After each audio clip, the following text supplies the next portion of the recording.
Hey guys, what's up? I decided I was going to do a meal prep video for you guys. It's been a while since I've done one.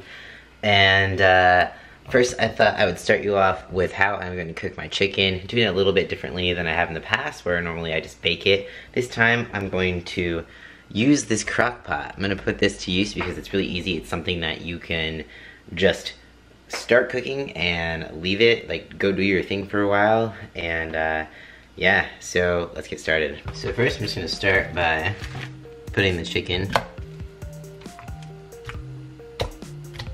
That's about how full it is. So what I'm gonna add next is chicken stock, fire roasted tomatoes, fire roasted diced green chilies, and some salt. First of all, I'm gonna add the salt.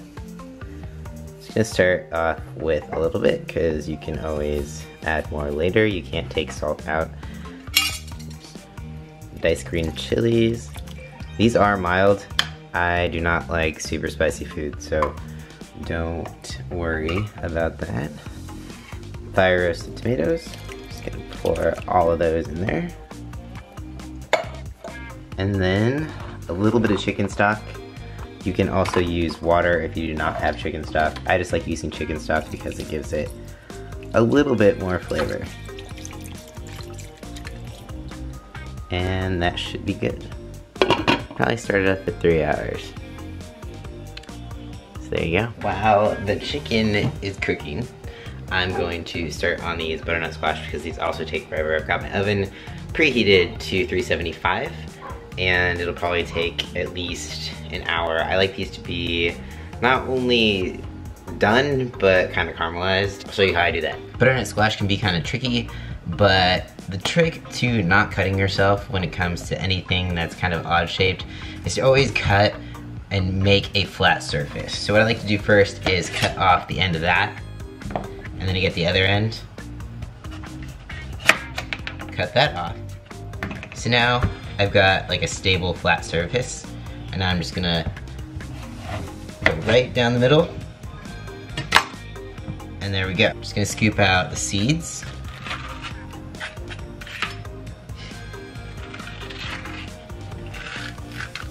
I'm gonna roast them facing down. Sometimes I roast them facing up. It doesn't matter a whole lot, really, honestly, but this is how I'm gonna do it this time. Alright, so this is what it looks like after I've cut them all up and laid them in the pan. Now I'm just going to stick them in the oven.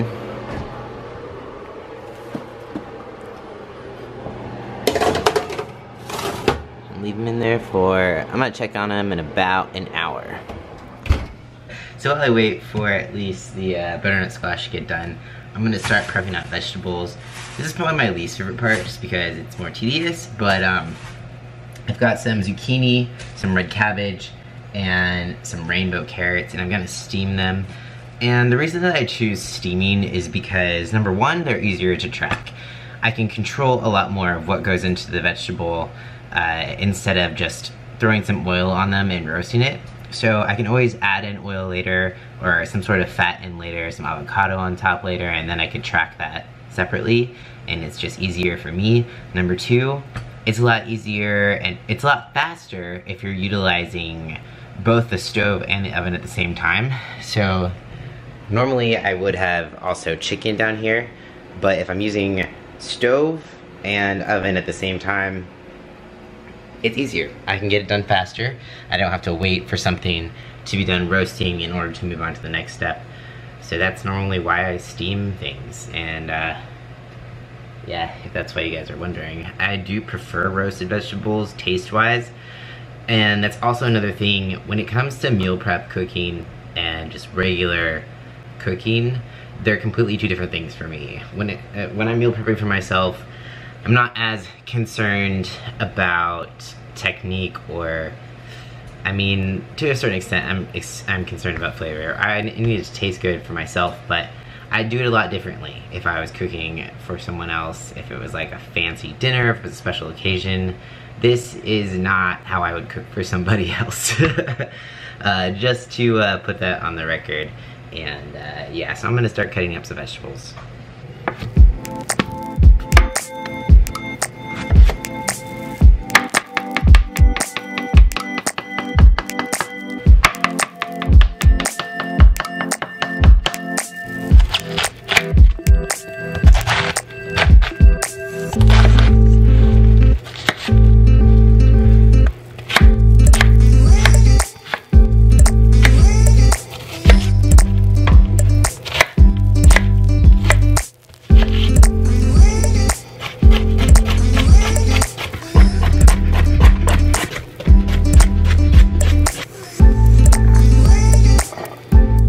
So now I've got all my vegetables prepped out. It's always good to prep things out beforehand, then you just gotta put it all together. So I am just going to take them over here and steam them batch by batch.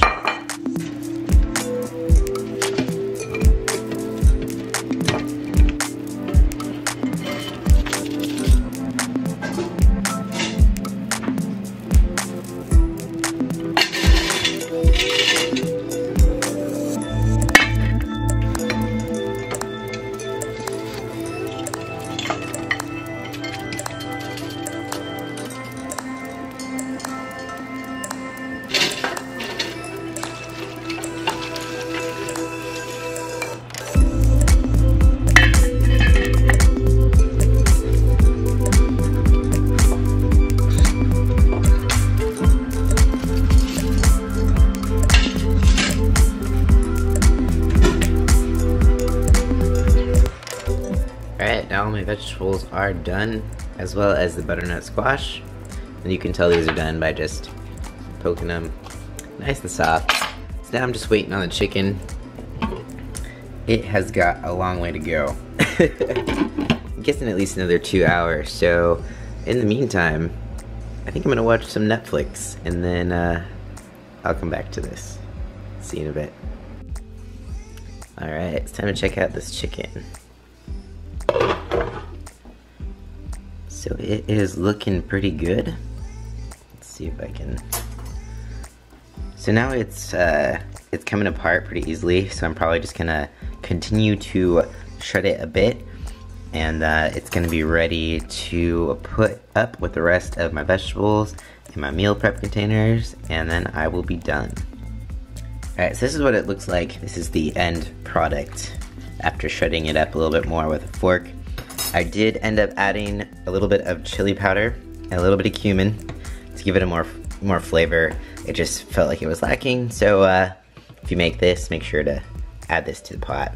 It tastes much better. Alright, so I'm just going to show you how I plate everything up. For each container, I'm going to have 100 grams carrots,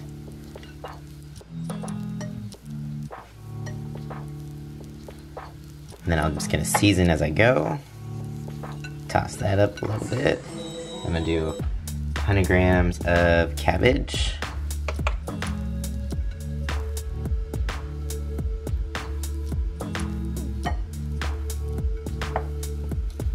little bit of salt, season that up. And then I'm going to do 6 ounces of chicken.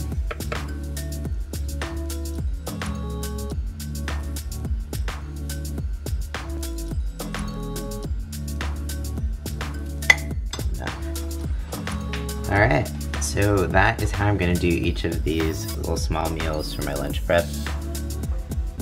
And then I will be done. So that is it. Here are all my meals plated up. As you can see, all weighed out and measured. Anything left over in these containers is going to be for my dinners.